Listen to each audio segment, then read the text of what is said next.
Isa po pasasalamat sa lahat ng mga nanay. Tunay nga na hindi kaya paya na mahal.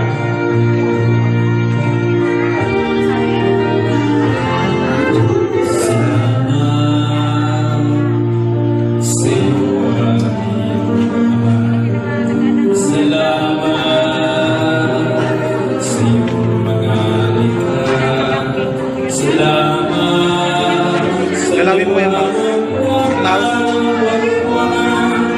salamat sa iyo, Diyos. Salamat, Panginoon Jesus. Salamat, DJ. Sa iyong pagliligtas. Salamat sa buhay na walang hanggan. Salamat, salamat sa iyo. Walang hanggan. Pasasalamat. Ang sa iyo'y aming sasabihin. Maging sa huling sandali na aming buhay. Pasasalamat sa iyo'y walang hanggan.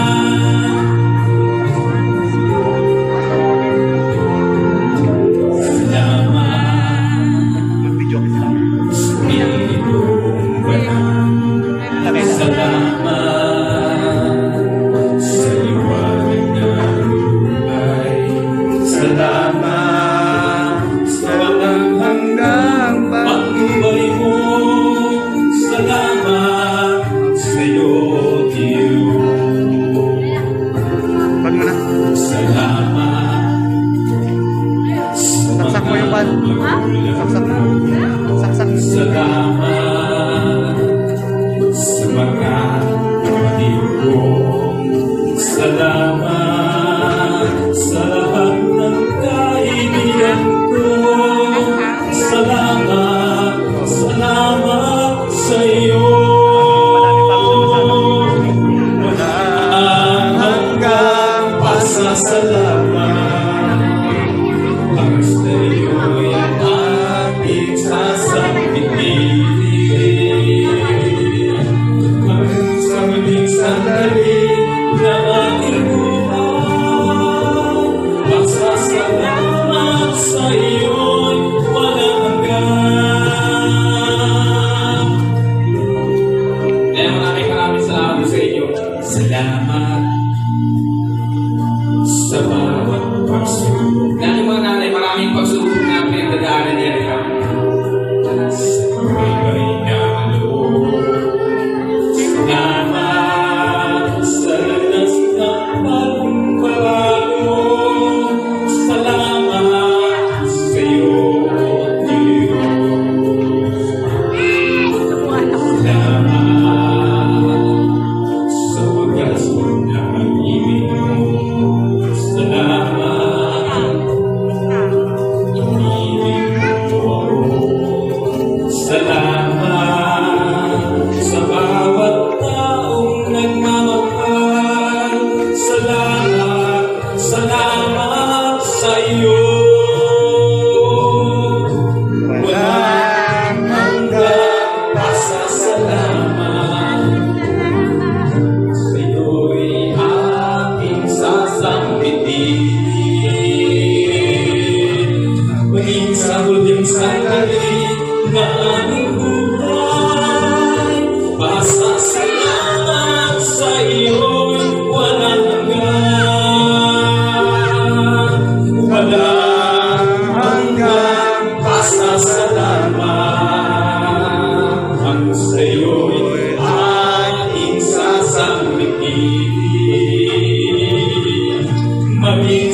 condemn. Kasi mamaya pag-aaralan natin, bakit tinawag na not condemn? Kasi sa binasa natin kanina, ang mga sumasampalataya ay hindi nakahatulan. Pero yung hindi sumampalataya, ang put ng Diyos na natitigil sa kanila. Kaya mga nanay, na mananampalataya ay ko'y malaya na sa Panginoon. Amen. Hallelujah. Worthy to receive praise and respect. May kadugtong in spite of maraming weaknesses. Now, iba-iba yung weaknesses ng nanay, mga tatalakayin natin, pero ano man ang weaknesses natin, we are not condemned. Hindi kayo makakatulan, lalo na ng Diyos natin. Ang sabi nga ni Jesus Christ, mayroon ba bumatol sa'yo? Wala, Panginoon, umalis sila lahat. Hindi rin kita hahatulan. Kaya yung mother, ano yung personality meron ng nanay na kuminsan ay parang hindi ka tanggap-tanggap, pero because of the love of God, lahat ng sumampalataya kay Jesus ay hindi nahahatulan. Pagkos hindi ito kasunod. Meron po tayo nakuha sa internet, in honor of Mother's Day, I've got a few things for you courtesy of internet. Ito na yan. Sabi ng isa, Billy Little's mom was rubbing moisturizing. Yung nanay, may paglagay na moisturizer sa mukha. Nagtanong yung bata, rubbing moisturizing cream on her face as Billy walked in. Ako maglalakas Billy, Mommy, what are you doing?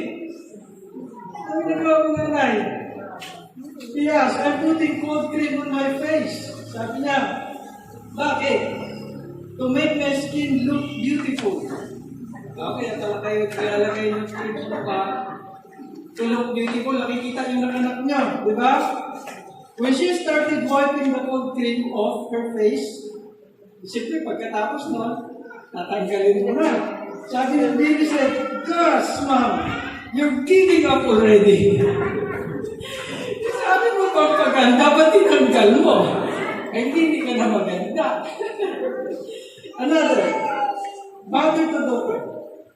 Sabi niya, cook a man a fish and you feed him for a day. Kaya ang mga nanay, may magluto. Ano po? Di ba nagluluto kayo? Kasi ang man's heart is yung kanyang stomach. Pag nabusog ng nanay yan, ay talagang mahal-mahal kayo ng asawa nyo. Kasi galing nyo magluto. Sabi daw, cook a man fish and you feed him for a day. But teach a man to fish and you get rid of him for the whole weekend. May danger pala. Pag nilutuan mo, may kakainin siya the whole day. Pero pag tinuruan mo mangisda, sa weekend wala kang kasama. Kasi nandun siya ng isda. Then, another one, a police recruit was asked during the exam. O sinong gusto magpulis? Bago na, sino na pulis natin ngayon? Si Ilizar. So may picture niyo sa bahay ng natin mo kasi nata yung gusto na Aisa. What would you do if you had to arrest your own mother? Ito yung mag-i-exam pa lang magpupulis pa lang. Ano ang gagawin mo kung ang arrestuin mo nanay mo mismo? Yan, mahirap ano? Answer, call for backup. Bakit backup? Para ayaw niya siya mismo mag-aresto, di ba? Then, I got something else from the internet, but I'll save that for a little bit. And, sabi niya, by the way, marami yan, pero saka na. Tatlo lang muna. Ang muna kanina, yung nagpapaganda ng nanay. Natural lang yun, magpaganda kayo nanay. Para sa tingin ng asawa niyo, kayo na talagang pinakamaganda. Ano po, ikarwa, yung mother and daughter na mag-cook. Turuan ang asawa ninyo, lutuan ninyo ang inyong asawa, ay pagkalagay yung responsibilidad talaga ng nanay yan. Magkakayo mag-isip, lutuan yung nanay, ang asawa nyo. Sino mga nanay dito? Mga nanay, nilulutuan nyo ba yung asawa nyo? Kung nakahilata kayo, naghihintay na kayo ang lutuan.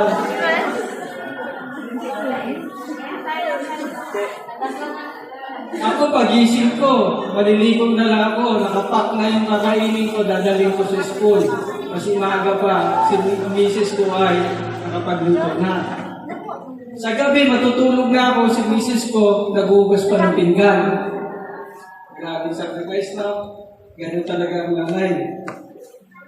Since this is the day, we're thinking about mothers and women, I want us to look at a couple of women from the New Testament. Actually, hindi naman sila couple. They are sisters. Magkasama sila sa bahay. Pag magkasama kayo sa bahay, ang lalaki at babae, kahit hindi kasal, couple ng tawag. Ano? Modern day husband and wife. Minsan na hindi pa husband and wife, they are more couple. So, tingnan natin sa New Testament, yung ating tinalakay ko, binasa kanina. They are sisters and they had really good connections because they were friends of Jesus. Ito pag-usapan natin, talagang malapit sa puso ni Jesus. Dalawang babae, magkapatid. Sayang, yung mga bata sa labas. Pasok kayo. Para sa ating lahat ito. Mag-Father's Day, para sa nanay lang ang celebration naman. Pero ang mensahe para sa lahat. Here's a little bit of their story. So Lucas chapter 10, verse 38-42. So balikan ko lang po, basahin ko rin ang Lucas 10, 38-42. Sa pagyaman ko nila sa kanilang lakad ay pumasok sila sa Sinayo at isang babae ng mga lamay na pinagdala sa kanyang bahay. At siya may isang kapatid na tinatawag na Maria na naupo rin naman sa paanan ng Panginoon at pinakikinggan ng kanyang salita. Ngunit si Marta ay naligalig sa maraming paglilingkod at siya ay lumapit sa kanya at sinabi, Panginoon, wala bagang anuman sa iyo, napabayaan ako ng aming kapatid na babae na maglingkod na mag-isa. Inutos mo sa kanya na ako'y kinuha niya na dapat sumagot ang Panginoon at sinabi sa kanya, Marta, Marta, naliligalig ka at nababagabag tungkol sa maraming bagay at dapat isang bagay na kinakailangan. Sapagkat pinili ni Maria ang magaling na bahagi na hindi aalisin sa kanya. Hello, mga nanay. May mga bagay na pag-usapan natin ngayon tungkol sa inyo talaga. Ito pag-usapan natin na hindi mga nanay. Si Maria at si Marta ay walang sinabing may anak. Alam niyo po? Wala silang anak. Meron lang silang kapatid.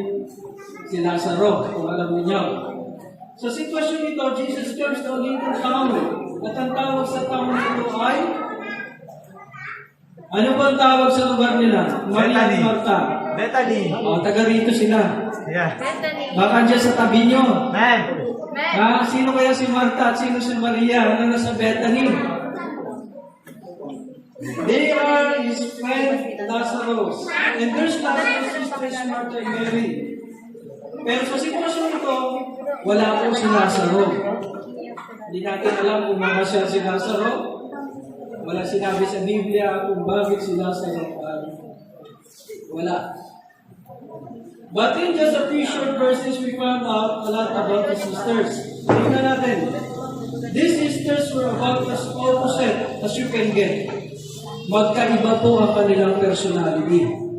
Pag-aralan natin ito sa church, kung alin dito sa dalawang ito ang personality ng bawat isa. May kanya-kanya personality. Hindi lang ito kay Mary, hindi lang ito sa kababaihan, hindi lang sa maging sa kalalakihan, pwede din. Ito ay nagpapahayag o naglalarawan ng dalawang uri ng tao sa loob ng church. Si Martha at si Maria. These sisters were about as opposite as you can get. Ito na, Martha is a doer. Trabaho ng trabaho ito, si Martha. Sino yung Martha sa church na mahilig magtrabaho? Ha? Hindi mo ba inutusan trabaho na ng trabaho? Aligagaan na sa kakatrabaho. Luto ng luto. Hello, Martha. May bahagi ka sa Bible. Di ba? Nandito ka sa church. Nandito ka sa Bethany. Tama pa lang pwesto natin. Kasi si Jesus ay namasyal sa Bethany. At may dalawang tao na kanyang nakasalamuha. Ito na, una si Martha. Martha is a doer. She can't sit still. Hindi talaga siya papakali sa upuan.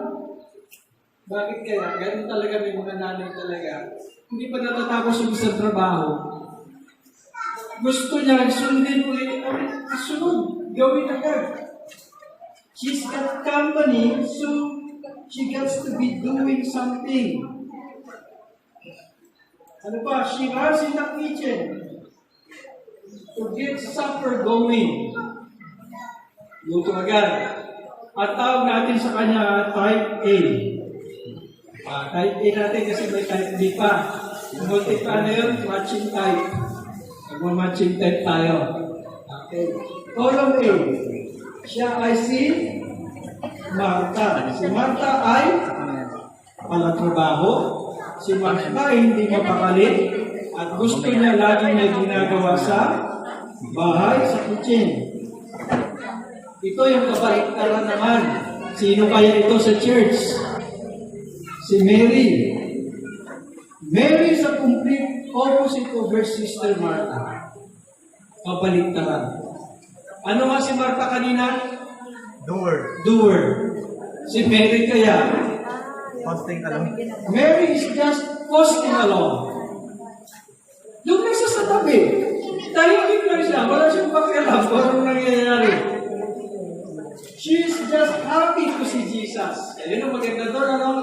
Ay, ang saya naman. Nandito si Jesus, wala akong gagawin. Siya lang ang kakausapin ko. Hello? Si church, wala kang gagawin, makikinig lang. Hello? Pero pagkatapos, ayusin nyo naman yung bangko. Maging Martha naman tayo pagkatapos. Hello? Okay, dalawang klaseng tao. She's not concerned. Kay Mary pa rin. She's not concerned about what to fix for supper. Maghahapunan na, wala siyang pakialam kung pakakainin niya yung kanyang bisita. Hindi. Basta siya ay nakatambod lang at makikinig, gusto niya lang talaga makita si Jesus. Kapag she's not worried about the dust on the coffee table. Tamad ba yung nanay na gano'n?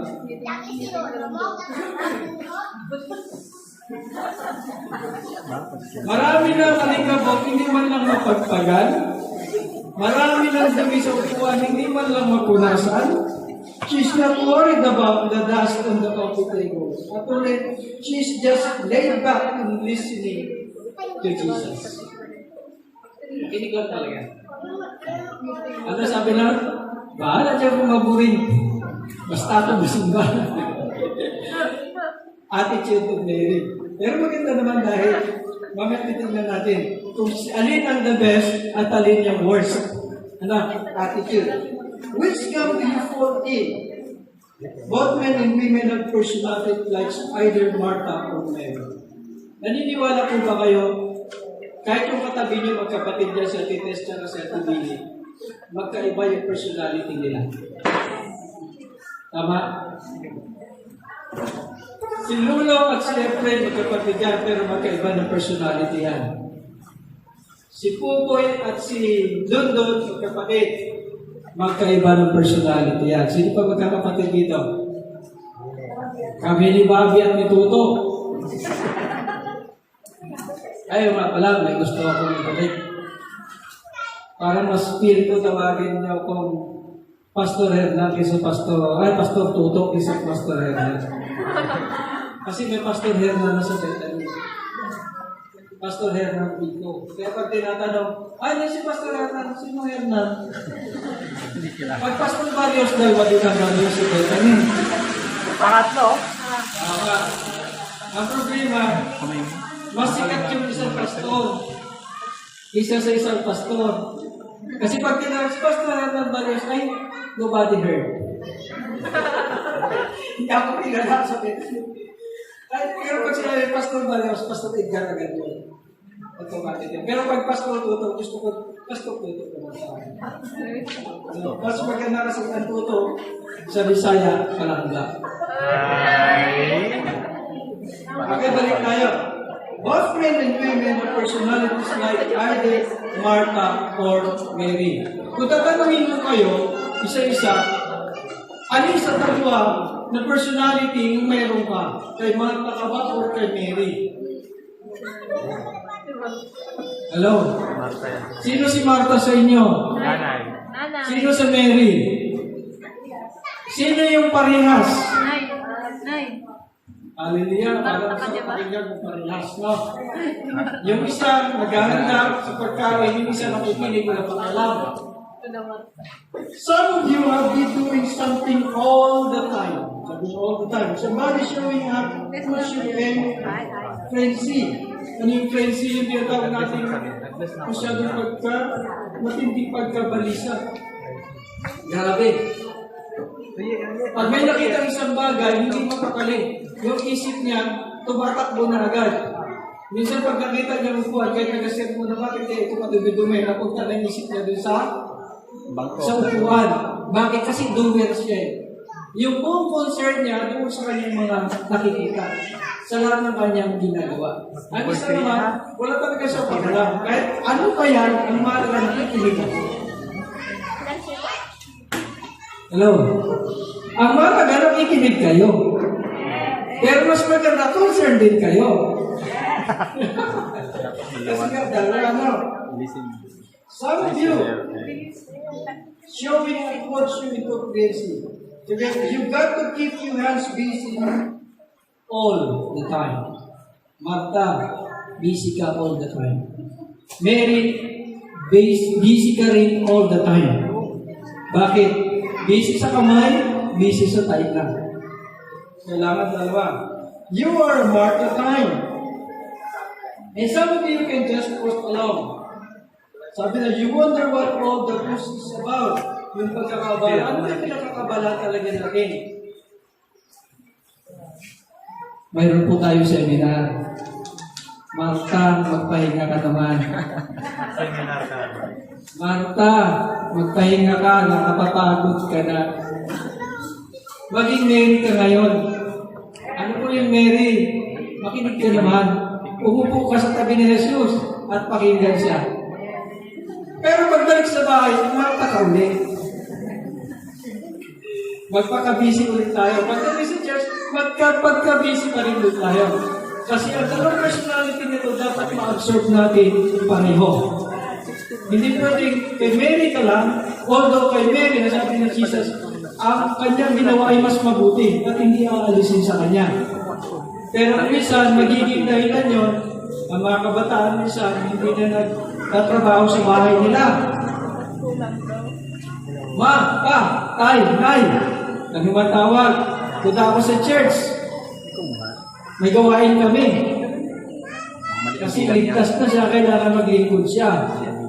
Tama? Tama ba yun? Ligtas din siya sa trabaho sa bahay nila. Martha and Mary. Just take a deep breath and chill. This equation usually talks about Martha.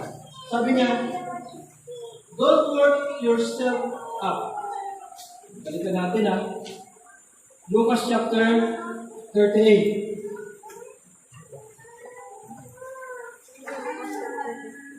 Ngunit si Martha ay naligalig sa maraming paglilingkod at siya lumapit sa kanya at sinabi, Panginoon, wala bagang anuman sa iyo na pabayaan ako ng aking kapatid na babae. Nagpatulong, nagsumbong kay Jesus. Para si Jesus mismo ang mag-utos doon sa kanyang kapatid. Pero sabi dito, basically says, don't work yourself up. Don't be so worried. Don't get upset. Ano yung upset? Kapag ikaw lang nagtatrabaho, nagagalit ka. Tama? Parang ako lang tao sa church na ito. Ako na nagwalis, ako pa nagpunas, ako pa nag-ano. Pero hindi ko naman narinig kay Ate Tess yun. muna sa loob niya. Wala dapat lang. It's a prank. Hallelujah. Don't get upset. Just spend some time with me. Sabi ni Jesus, minsan naman. Huwag kayo masyadong magpakabisi sa tambalang. Na kung linggo, Marta pa rin kayo. Pag linggo, Maria naman kayo. Huwag naman magalit sa akin si Aling Marta. Kasi kapitbahay ko. O kasi Tuto, akong pinag-uusapan doon. Don't spend too much time sa work. May time din tayo dapat sa Panginoon. Now, Jesus didn't say never to do anything. Just find some time to spend with Him. Make some time in all the hustle and bustle. Ano po ito for Him? Pag sa trabaho natin personal, kung napapansin niyo po, 15 minutes before your time, nandun na tayo. Napapansin niyo po? Nag-aapura tayo. Pero pagdating sa gawain ng Panginoon, 15 minutes bago mag-uwian, saka tayo darating.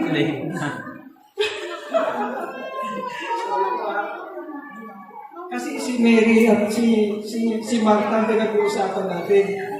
Busy silang masyado sa kanyang ginagawa. Make some time in all the hustle and bustle for Him. Kailangan daw magmadali.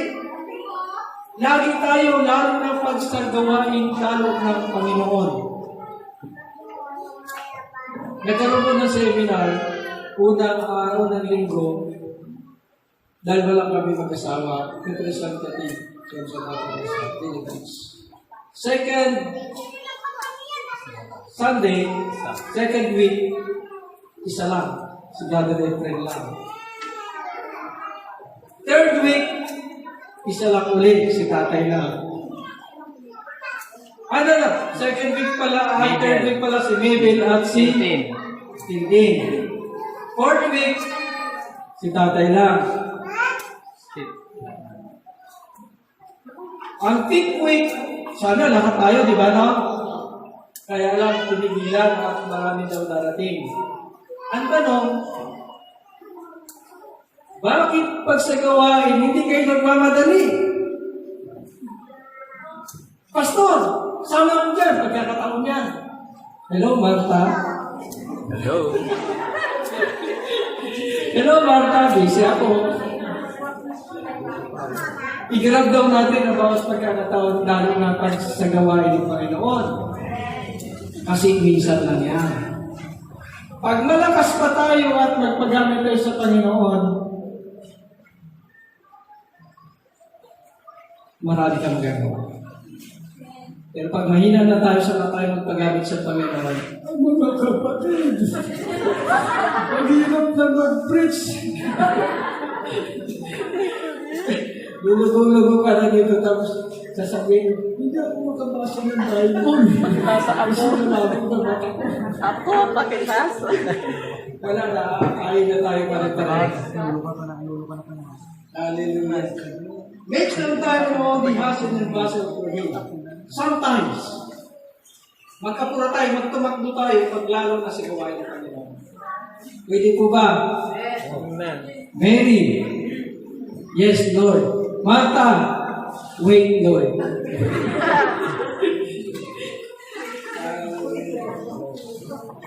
It wasn't causing of Martha what she was doing. Hindi niya nililihan. She was pointing out what was driving her to do it. Ang hirap ng English, no? Kasi sinerge ko to, English. Gusto kong i-Tagalog, ang hirap, buti na lang. Buti na lang Amerikano kayo lahat. Mary got the right. If we are giving points, Mary gets point to give. Okay, ito na. Number 3, this is not the what only time we see Mary and Martha talking with Jesus. So, hindi lamang ito. Mayroong pangyayari pa sa Bible na nakipag-usap din itong magkapatid kay Jesus. Yung una ay sa Bethany mismo sa bahay nila. Ito, iba na ang senaryo. bumaliktad na sitwasyon. Dati, si Martha busy at hindi nakikipag-usap kay Jesus. Si Mary busy sa pakikipag-usap pero walang ginagawa. Tingnan natin sa John chapter 11, 17:32. Ito po yung ikalawang senaryo na nakipag-usap itong dalawang taong ito kay Jesus na magre-represent din sa atin bilang mananampalataya. 17-32. Chapter 11 ng John. Basahin ko 17. Kaya nang dumating sa Jesus ay naratnan niyang 4 na araw na siya'y nakangalibing. Sino po ito? Si Lazaro. Namatay. Nagkasakit. Namatay. Hindi pa nakarating sa Jesus. Ang sitwasyon ngayon nakalibing na. Kaya nang dumating sa Jesus ay naratnan niyang 4 na araw na siya'y nakalibing. Ang Bitanya nga ay malapit sa Jerusalem na may layong 15 stadio o 15 furlongs. At marami masamod yung nangaparoon na kay Martha at kay Maria upang sila aliwin tungkol sa kanilang kapatid. Si Martha nga nang marinig niya sa Jesus, tingnan niyo po sa 20. Si Martha nga nang marinig niya sa Jesus ay dumarating, ay yumaon at sumalubong sa kanya. Ang bilis ni Martha ngayon sa sitwasyong ito. Saan kaya si Maria? Si Maria ay natiling nakaupo sa bahay. Grabe talaga, no? Mahilig umupo. Nakatakbo na si Martha, mas may mga tao talaga, maliglig siya ang katawan. Kilos ng kilos. Dito narinig ka pa lang sa Jesus. Anong nangyari? Nangaparoon agad siya. Pero ang kanyang kapatid ay nanatiling nakaupo sa bahay. Sa 21, sinabi ni Martha kay Jesus, Panginoon, kung ikaw sana'y narito, bisin ang kapatid ko ay hindi namatay. At ngayon nga naman nalalaman ko na lumalingin mo sa Diyos ay ipagkakaloob sa iyo ng Diyos. Sinabi sa kanya ni Jesus, magbabangon muli ang iyong kapatid. Si Martha ay nagsabi sa kanya, nalalaman ko na sa iyo magbabangon muli sa pagkabuhay ng muli sa huling araw. Sa Martha, nagbago yung kanyang pananaw. Sinaway pa nga ni Jesus. Sabi ni Jesus, Martha, naliligalig ka sa maraming bagay. Pinili ni Mary ang higit na mas mahalaga. Pero dito, sinabi niya, Panginoon, kung nandito ka lang, hindi pa patay ang kapatid ko. Papahayagan naman na napalatay. Ikalawa, idineklara niya pa, makapangyarihan sa lahat sa Jesus. Sabi niya, at ngayon man na may nadalaman ko, faith niya yun, yung knowledge niya, anong ang hingin mo sa Diyos ay ipagkakalob sa iyo. Ina-expect niya na hihingi ni Jesus na mag-miracle sa Jesus. Right now, bungayin ko kayo. Kanino nanggaling? Sa bibig ni Martha. Samantalang si Martha sa unang talata na binanggit natin ang sabi, naliligalig sa maraming bagay. Pero dito sa verse nito, ipinahayag niya na ang kapangyarihan ni Jesus na binigay sa kanya ng Ama kahit anong hingin niya. Ipagkakalob. Grabe yung faith yun. Alam niya, matagal po. 4 days na. Baka mahal nangangamoy na, no? Sabi ko, there was some amount of faith in their questions. They both believed that somehow Jesus could have stopped Lazarus from dying. Ipinahayag nila pareho sa mga sumunod na talata. Pero ang unang nagpahayag ay si Martha na naliligalig sa maraming bagay. Meron pang judge, ano? I-judge ba natin si Martha doon sa unang talata? Si Martha yan. Ang alam lang niyan, ganito. Pero ayaw makinig na salita ng Diyos. Makikinig din. Ang totoo, habang nagbabasa siguro, habang nagagayat ng sibuyas yun, makikinig din. Ano? Kaya lang, siyempre, kailangan din niyang asikaso-uminig ng pagkain. Kaya yung isa talagang, ano na siya, satisfied na siya na nakaupo. Sa church, satisfied din ba kayo nakaupo? Malinis po yung upuan. Ang naglinis po yan si Martha. Si Mary uupo na lang. Tapos siya umuwi, hindi niya ipapatas. Kasi nga, nandiyan naman si Martha. Hello. Dalawa klase po ang tao sa local church. Martha and Mary. Ano? Pero hindi natin i-dead si Mary. Kasi nakikinig naman siya sa salita ng Diyos. Okay, balikan natin. Martha takes his tip more. But I know, sabi niya, now God will give you whatever you ask. She still thinks Jesus can do something. Her faith goes beyond common sense. Bakit kaya nagkaroon ito na faith na gano'n kataas si Martha? Kasi bilang kaibigan ni Jesus, kasama siya ni Jesus sa lahat ng mga himalang ginagawa ni Jesus. Nakita niya yung pagpapagaling, pagpapakain, at pagbuhay din ng mga patay. Dahil doon nagkaroon siya ng pananampalataya, higit pa sa common sense. Common sense ng siyensya. Ano sabi ng siyensya? Pag nabalsa mo na yan, hindi na pwedeng buhayin. Kasi nasira na yung kanyang organ. Sa tingin ninyo, nabalsa mo na si Lazaro? Sige, isipin nyo lang kung nabalsa mo na kaya si Lazaro. Anong uso sa panahon nila? Mami. Ha? Mami pa. Mami pa. Mami pie? O daddy pie? Tinapay. Ang mami, pag pinoprocess ng mami, parehas din sa pag-ibalsamor. Ang nilalagay lang, asin. Pinupuno siya ng asin, tapos babalutin ng pinong lino na tinatawag sa Bible. Babalutin. Nang lumabas si Lazaro, nakabalot din siya. So, ibig sabihin, mami pie na siya. Pastor, huwag mo ipag-pray ang balsamado. Baka mabuhayan, walang bituka yan. Ayun ang sabi dito. Panginoon, sabi niya, by faith, alam ko na kaya mong gawin ang lahat. Lahat ng kapangyarihan ay binigay mo sa inyo ng Ama. Kaya dahil doon, ano ba nang yung ibigay ng Diyos? She believes that Jesus can still do something about Lazarus' death. Patay na yan, pero pwede pa, may magagawa pa. Kasi ikaw ay si Jesus. Walang imposible sa iyo. Amen? Parang imposible na, minsan ako nabalsa ka. Na mamapay na, yes, mabubuhay ka. Walang imposible sa iyo. She believes Jesus is the Son of God and can do anything. Hello. May mga imposible bang bagay na hindi kayang gawin ng Jesus? Walang imposible sa Diyos.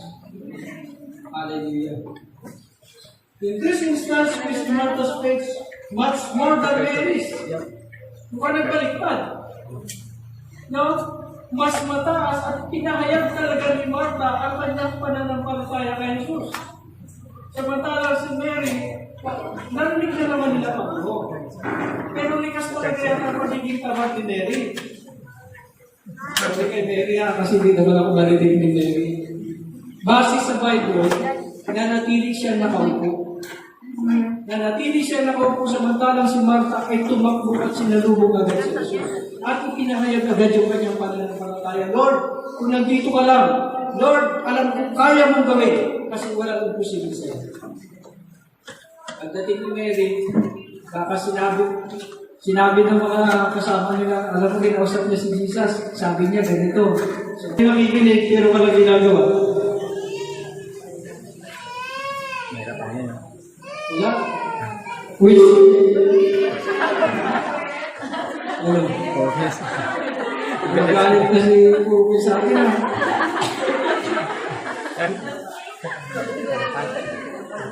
Okay, salamat. Which side is condemned and which side is rewarded? How does God feel about this? Which side does He reward? Binagit natin.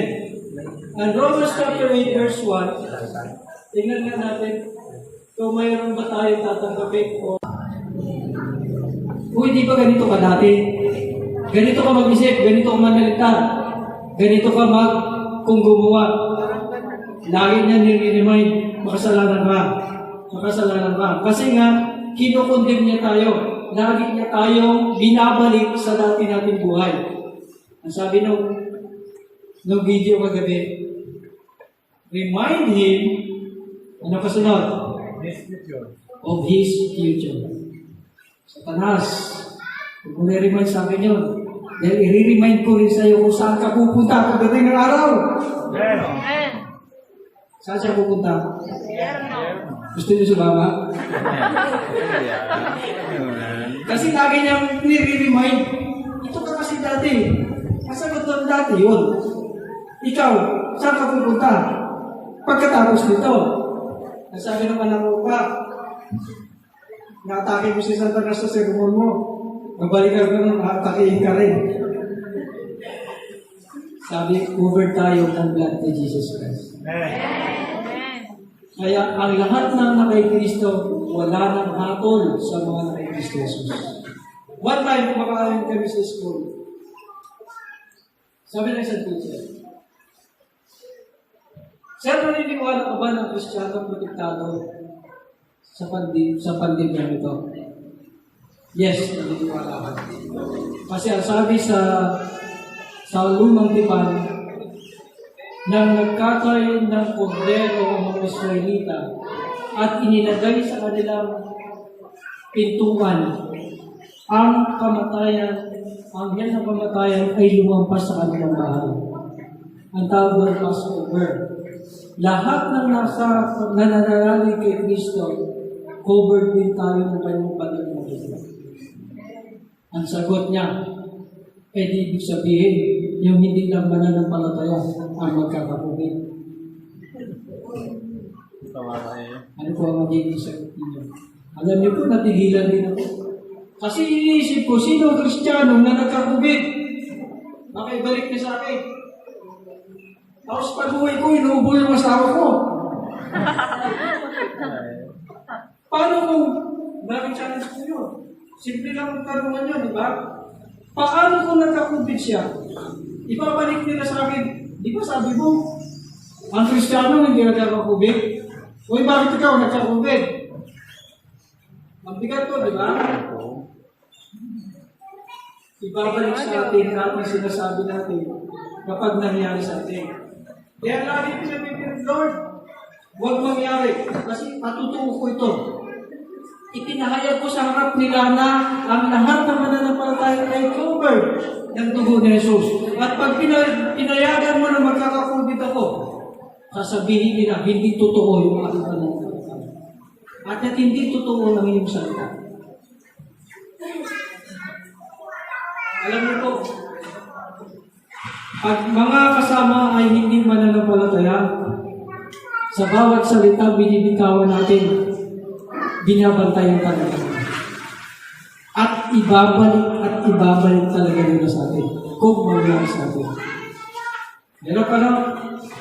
Pero kung dito sa atin, naintindihan natin, okay lang yan kapatid, talagang dumaranas tayo ng gano'n. Kasi nasa ganito katawan pa tayo. Pero kapag nagpapahayag tayo sa ibang tao, lalo na hindi mananampalataya, ang mga edukado ay iba mag-isip, may mga logic na, bakit si ganito? Magmi-mention pa. O ano nangyari? Namatay ba? Hindi naman, nabuhay naman. Sabi ko sa iyo, hindi mo nakabawi ako. Sabi ko sa iyo, covered Hindi nabuhay siya, pero hindi tumalag sa kanya. Bakit din Pero pag binalala ng Kristiyano na kumisan ko ng Kristiyano na hindi man ang pala. Di ba Kristiyano yung bakit siya tinamaan ng COVID? So, ang tanong, bakit siya tinamaan? Ang tanong ito ay ganito rin. Ang protocol ba na sinasabi ng pamahalaan ay sinusunod nitong mga mananampalataya? Sabi sa Biblia, ang pamahalaan ay ibinigay ng Diyos para tayo sumunod. Bukas ako. Kaya may protocol for your own good. Hello? Kasi ito po ang nangyari. Isang kwento din na may mga kasama kami naging professor. Ayaw ko nang bagitin ang pangalan. Hindi talaga siya naniniwala sa COVID. At hindi siya nagmamas. Nakikipagpintuan siya, hindi siya nagmamas. Hindi totoo yan. Malakas ako. Hindi ako tatumama. Lalo pa, nag-church din siya sa kagaya natin church. Ay ang nangyari, COVID siya. At talagang namatay siya. Hello. Ang pinupunto natin dito, may mga kailangan sundin. Kung sa ikabubuti din naman natin. Hindi naman tayo pinagbabawalan ng gobyerno sa ngayon. Nawag man ng bahan. Napakapalat na sa Teresa. Alam mo ba? Ang bandang Norte, bandang Rizal, Manuot, Amaling, wala po silang pananambahan. Halos isang buwan na. Bakit? Naka-quarantine ang kapitan, at pulisyan, at lahat ng kanilang barangay tanong. Bakit? Nasa bundok kami, hindi aabot dito. Ay naligaw. Inabot sila. Kaya ang nangyari, walang pananambahan. Napakapalan natin, may pananambahan. Bakit? Kasi hindi naman mabigat yung pinapasukot ng gobyerno. So, lang natin. Ano po? So, nakakalimutan ng ating, sino ba pwede i-assign? Na pwede mag-volunteer, mayroon talagang magbabaril na temperature. Hindi yung baril yung ano. Si Mabel yata, BHW, no? Siya na lang nasa natin. Pero parang ngayon ang immune ni Mabel sa ngayon. Malakas pa ba, Ben? Malakas. Siya ang lalagay natin. May taga-ugas ng kamay. Oh, may ugasan pala. Mayroon alcohol. Kasi kapag talagang nagkaroon ng Santa Teresa, huwag naman sana, itong pananambahan natin, hindi po tayo magkikita-kita. Virtual tayo. Ay buti kung marunong kayo magpindot na cellphone na magkita-kita tayo. Ilan ba may cellphone na di camera? Wala. Kunti lang, kalahati. So, hindi rin tayo magkikita-kita. Kaya po, balik natin. Hindi na lang po natin, ano? Pero balikan natin yung ating ano kanina. Ang lahat ng kay Kristo ay hindi na hahatulan. Ngayon ay wala nang anumang hatol sa mga kay Kristo Jesus. What your personality is. Kung dati nakikinig ka lang, dagdagan mo yung pakikinig mo. Bakit? Kasi darating ang araw, wala ka nang mapapakinggan. Kunting panahon na lang, wala na kayong mapapakinggan. Kasi darating ang panahon, ibaba na itong Bible. Nagsisimulan na po. Na ang Bible, bagaman na yung mga Bible translator na patuloy nagpaparami na yung Bible translation, pero darating ang araw, wala ng Bible. Gusto mo mag-work sa Panginoon, wala na rin time para mag-work sa Panginoon. Bakit? Pag-quarantine na tayo, sa bahay ka na lang talaga. Pero habang may pagkakataon daw, gawin natin. Earlier, I read a few funnies and found on the internet. Ito pa, sa internet din ito.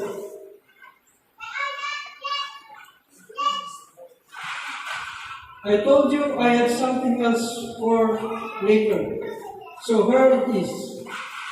Mothers, if you're in Christ, you ought to be no fear of condemnation.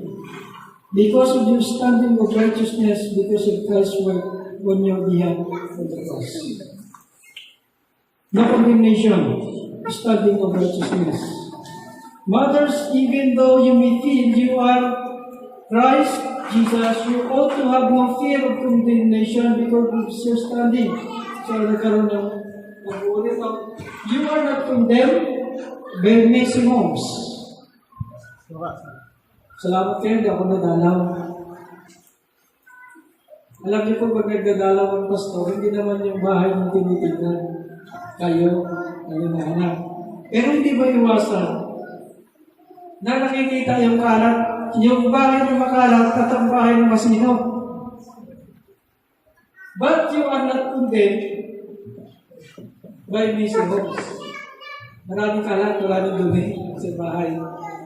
Second, you are not condemned by your personal sins. Bakit hindi kayo kukondemn ng personal? At ikaw rin na magsusulit sa harap ng Diyos kung ikaw ay may kasalanan. Amen. You are not condemned by your miscarriages.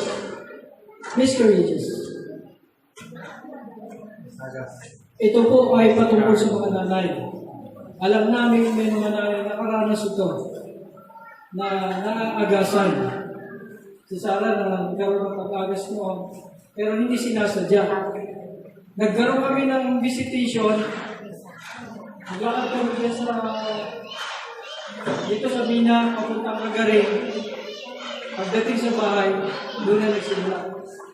Kaya yung visitation ng parang nagkaroon kami ng problema sa visitation, kung nagsimula. Hindi ko na, kung ako maglakad, ako na lang. Alaga ng anak ng iba, samantalang ang anak ko, hindi ko nakalagaan. Para lang may patayo sa inyo. Nagtiis ako malayo. Kaya sabi nga doon, kung malayo ka minsan sa anak mo, sana maintindihan ng anak mo, you are not condemned. Basta ang dahilan, naghahanap buhay ka para sa iyo. Hindi ka lumayo dahil naghanap ka. Kasi baka naghanap ka lang, para ka magaling. You are not condemned by your body, which may not be what it once was. Sino yung body sexy Coca-Cola natin? Na ngayon ay gram na. Sabi na pabaya, nanay, may mga nanay bang failure pagdating sa kanilang anak? Matigas lang talaga ang ulo. Pero still, hindi ka pa rin ikukundin. Dahil ang lahat ng kay Kristo ay pinawalang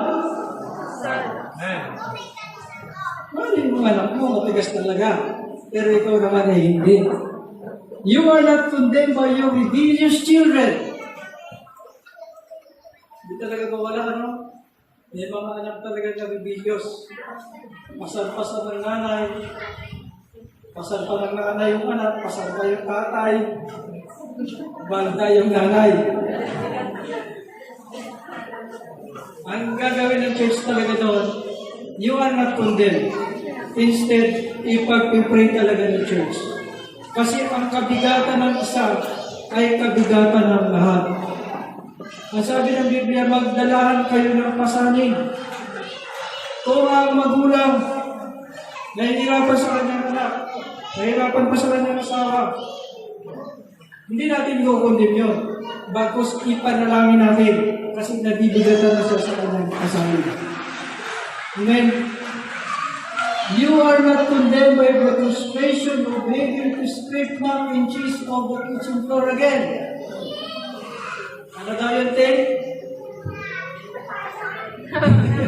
Natawa siya eh. Bakit ikaw lang natawa? Ikaw lang nakaintindi. You are not condemned by the frustration of behavior. Sino makalat sa kusina? Lahat ng yata makalat sa kusina, ano? Ang masakit noon, pagkatapos to, ikaw na nagluto, ikaw pa maghahugas. Ikaw na naghiwa, ikaw pa maghahain.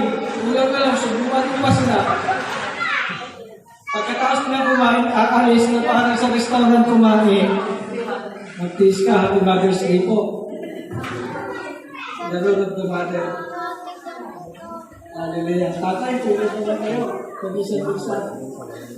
You are not condemned by all the fears and tears with hurt, with insanity, and taking the precipice of despair. Tama ba yung pagkakabinggit bago ikaw? Ha? Hindi pa rin kayo condemned. Sa lahat ng takot ninyo, saan kayo takot? Flirt with insanity, and taking the precipice of despair. Ano yung precipice na to? Yung bangin ng pagiging. Kaya yung nanay pala, yung tinatawag na postpartum, nakamamatay po pala talaga yun. Kaya minsan din natin naiintindihan yung mga nanay, biglang tatawa. Uy, ano ito? Tapos biglang may iiyak. Bahagi pala yun ng kanila pagkakapanganak. Pagkakala sila, mayroon pa sila na may nararamdaman pa sila na hindi natin kayang paliwanag. So, sa ganung situation ay dapat maging alerto yung mga tatay lalo, tapos yung mga anak.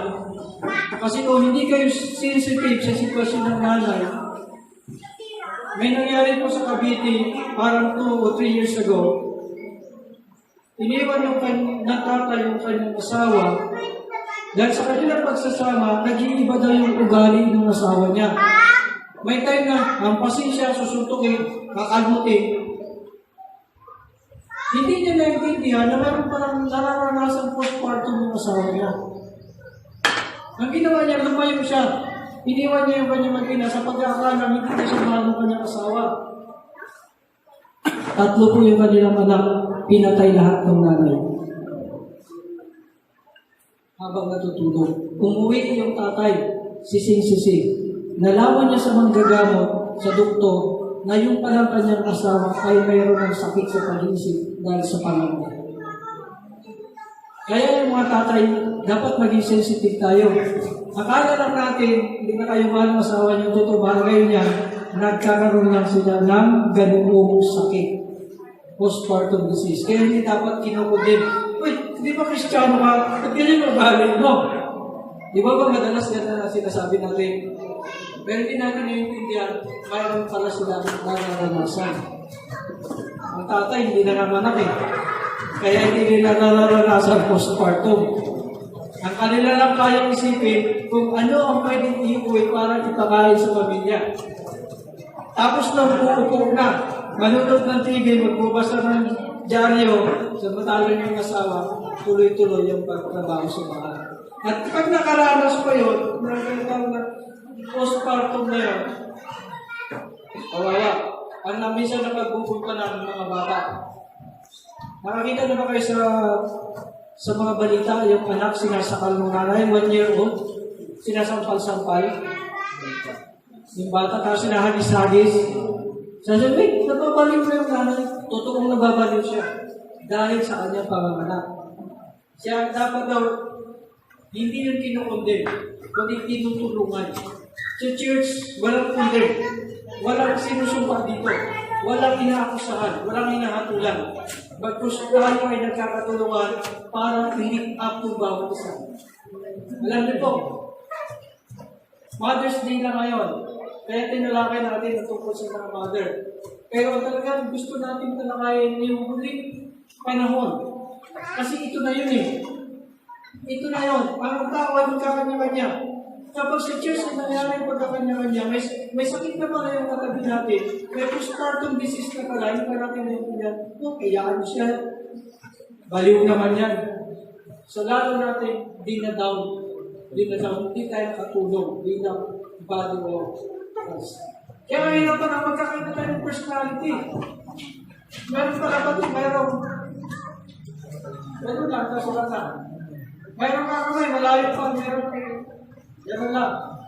Pero lahat yun, hindi natin pwede gawin. Ganito siguro siya. No. Si Jesus Christ sa situation ni Mary at Martha, nagbabaliktad pala sa situation. Dati wala pakialam. Ngayon siya mismo, pinakayat niya yung kanyang pananampalataya kay Jesus Christ. Then, you are not condemned by not being able to throw the party of the century for your kids. Gusto ko sana na, may birthday. Kagaya ng kay Charis. Sabi na nga hindi natin kaya na. So, you are not condemned. Kasi yung kaya mo. Amen? Hallelujah, great talaga yun. You are not condemned for not feeding your kids' meals. That could only be made after a trip to Whole Foods. Hindi yung nanay yung hindi nagpapakain sa akin. Meron pang nanay dito hindi nagpapakain sa anak. Kumain na lahat, nag-ikot na sa baryo, di ba nakakain yung anak? Pag nangyari ito, still, you're not cooking.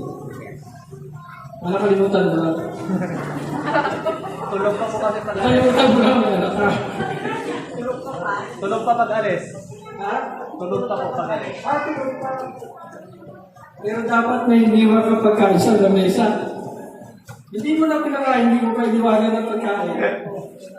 Pag alis mo, galit ka pa kasi buwiyak yung anak mo. Iyak ka lang niya, mapalit tuloy. Pero totoo, ang problema sa'yo. Still, you're not condemned. Ito pa, you are not condemned by your need for vacation. Sino gusto magbakasyon? Bakasyon na po ngayon. Summer na ngayon. Pero may pasok pa rin. At ang pag-enter ng pasukan ay July, ang pasukan ay August.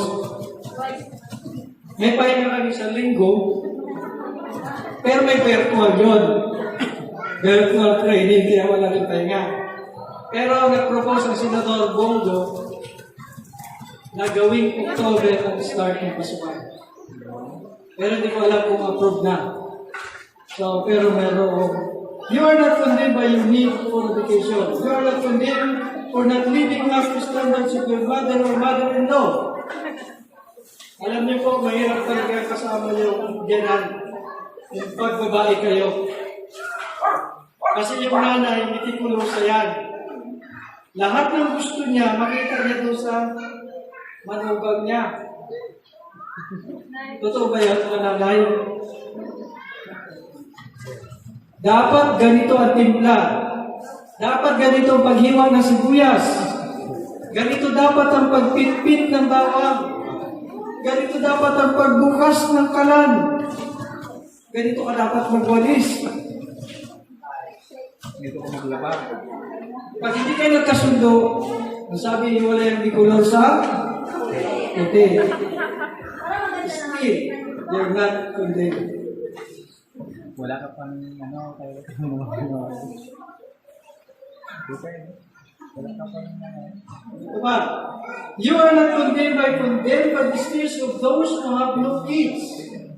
When your kids erupt into volcanic screams in public places. Ano to? Napatitig? Napatitig daw no? You're not condemned? Kapag sigaw yung anak mo, tama ba yan? Sa public places, tinititigan mo na tayo, hindi pa rin magtigil. Mungyat ka lang sa bahay. Kurut-kurutin na kita dito. Still, mother ka pa rin, you are not condemned. Mothers, though you may feel condemned, if you are in Christ, you are not condemned. Fight with this knowledge of what is sweet in reality. Okay. You are not condemned because you are in Christ. Amen? Napakapalad itong mga nanay sa church nito. Dahil kayo kay Kristo, lahat ng kahinaan ninyo, nakabunan na, pinatawad ng Diyos. You are not condemned. Hallelujah, because of Christ. That means your identity is His identity. Ito madalas natin sinasabi. Yung pagkatao mo ay yung pagkatao na ni Jesus ngayon ang nariyan. Your righteousness is His righteousness. You are loved whether your house is clear or not. Kahit di ka pa naliligo, mahal ka ng Diyos. Kahit ang bahay mo madumi, mahal ka pa rin ng Diyos. Kung hindi ka man si Marta, ikaw ay si Maria, hindi ka naglilinis, hindi ka nagluluto, mahal ka pa rin ng Diyos. Jesus has great affection for you, whether your kids are good or bad. Ay, di na mo yun. Nakita ko yung sitwasyon kapag dalawa kong anak nagpapasaway, nagagalaiti yung kasama ko. Wala po yung kasama ko dito, kaya pag-usapan muna natin. Ngayon, gagawin ko, sasawayin ko yung mga anak ko. Pag si mama niyo ay nahaglat, wala na magluto sa atin. Wala na rin maglabas sa inyo. Kanya-kanya tayo luto, kanya-kanya tayo labas. Yun ang palanday na. Hindi. Kailangan sawayin talaga. Yung tatay, pag ang anak ay na-high blood, ay yung asawa ay na-high blood, huwag nyo na magkatuman yung anak. Sige na, hawayin mo pa si nanay mo para ma-high blood. Tulungan niyo ang inyong asawa. Hello? Ang church po ay hindi tayo kinukundin. Kinukurik lang tayo. Kinukurik tayo kasi one family tayo sa Santa Teresa. We are not to condemn one another. Kung si Maria nagpakita ng unang kasipagan na pakikinig, si Martha ay hindi, pero nagpakita siya ng ganoong pananampalataya na nagsabing, ikaw ang Diyos, ikaw ang anak ng Diyos, lahat kaya mong gawin. Nagpakita ito na hindi kinundin ni Jesus si Martha. Hindi niya rin kinundin si Maria. Kasi magkaiba sila ng personality. Si church, nanay na masipag, nanay na medyo masipag, nanay na masipag-sipag, lahat po kayo tinatanggap siya. Nanay na walang sipag. Hallelujah. Nanay na gusto umatin sa seminar, ang nanay na ayaw umatin sa seminar, tinatanggap pa rin po kayo sa church. Hindi po kayo kukundin ng church niya kayo. Dahil mahal kayo ng Diyos. Lahat ng nakipag-isa kay Kristo, inawalang sana ng Diyos. Magalak po tayo sa mga nanay. You are worthy to be praised, to receive praise and respect. Sana nga po, kagaya ng sa magsaysay, itigaya na lang tayo, basta tama, itigayahin na lang. Lahat po ng kabataan, ang tawag sa mga nanay, nanay din.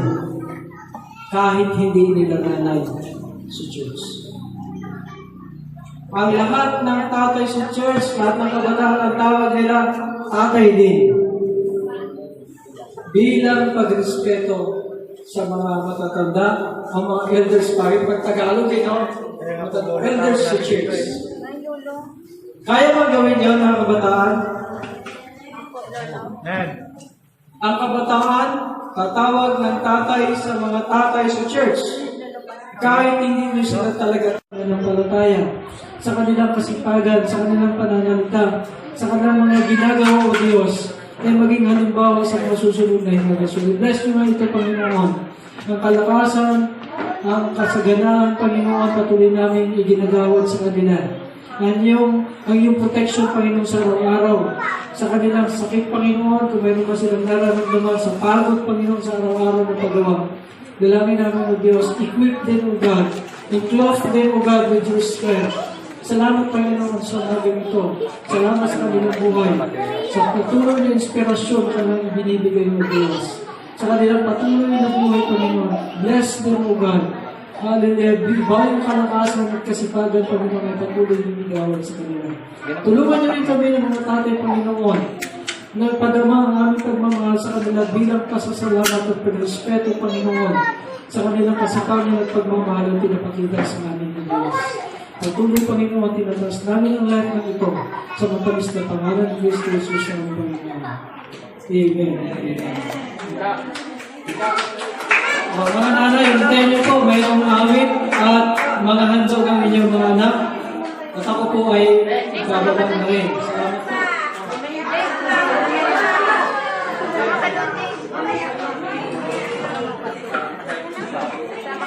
Salamat po. Boy, wala nga dyan. Sige na.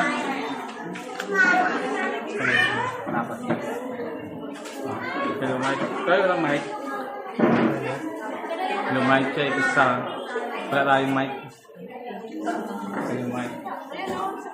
Yung mic sa taas yun. Hindi ko lang Sarap kong pakain.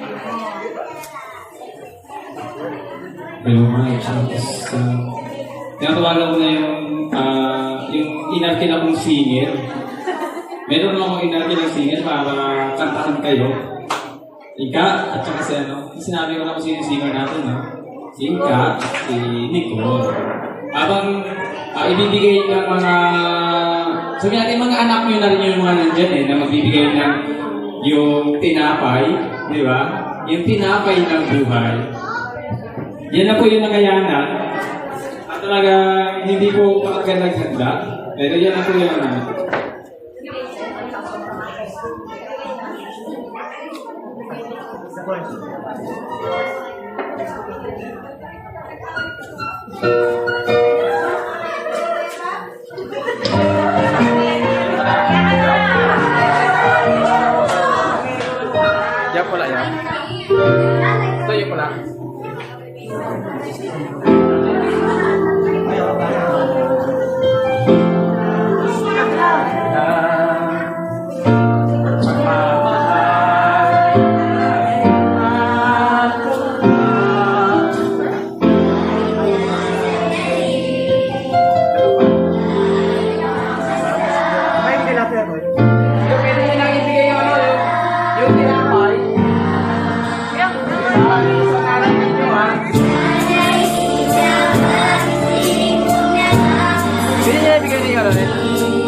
Maraming tama. Tunay lang na hindi kailangan matatawanan yung yung ginawa ng magulang para sa kanyang anak. At meron na akong isang, yung parang kwento, total Mother's Day naman ngayon, sabi ng parang in-interview yung tatay. Sabi niya, sir, ano po yung trabaho ninyo? Sabi niya, ako, manager ako sa isang bangko. Ay, yung asawa niyo po, ano? Ay, yung asawa ko, wala yun. Sa bahay lang yun. Pero sir, sino po yung nag-aalaga ng mga anak ninyo? Ay, yung asawa ko, siya yung nag-aalaga. Pero walang ginagawa yun, sa bahay lang yun. Eh, sir, sino po yung kapag nag-ano ng pagkain sa inyo, naghahanda? Asawa ko. Pero sa bahay lang yun, walang ginagawa yun. Sir, sino naman po yung naglalaba at nagluluto sa inyo para kayo ay makakain at mag-ano ng dalit niyo? Yung asawa ko. Pero walang ginagawa yun sa bahay lang yun. Sir, sino naman naglilinis at nag-aayos din sa bahay niyo? Asawa ko. Pero walang ginagawa yun. Parang lagi kong minamaliit yung kakayanan ng isang magulang, yung isang nanay, na kapag ang tatay ay mayroong trabaho na mas mataas doon sa pero hindi nabibigyan ng priority, hindi nakikita ng isang ama yung ginagawa ng magulang, lalo na yung mga anak. Parang inisip nila na si daddy lang ang mayroong trabaho, si mami wala. Si tatay lang ang may trabaho, si nanay wala. Si mama lang ang may trabaho, si papa wala. Pero hindi nakikita ng anak o ng asawa yung ginagawa ng nanay na mula paggising ng madaling araw hanggang sa gabi. Yung anak natutulog na, yung asawa natutulog na, pero yung nanay patuloy pa rin na ginagawa ang pagiging nanay para sa kanyang asawa at sa kanyang anak. At sana naman, makita ng mga kabataan yun, yung ginagawa ng magulang, yung nanay, na talagang nagsasakripisyo para ibigay yung best niya para sa kanyang pamilya. Kaya po, mabuti po ang mga nanay.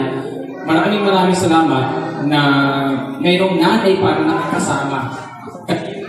Wala talagang nanay at wala rin tatay. Kaya mapalad po ang mayroong pang nanay na pinagsisilbihan o mayroong pang nanay, mayroong pang magulang na nandyan para nagsasabi sa inyo ng ginagawa ninyo. Ano man yung ginagawa ninyo, na akala ninyo mali, kulang yun, itutuwid lang kayo, hindi para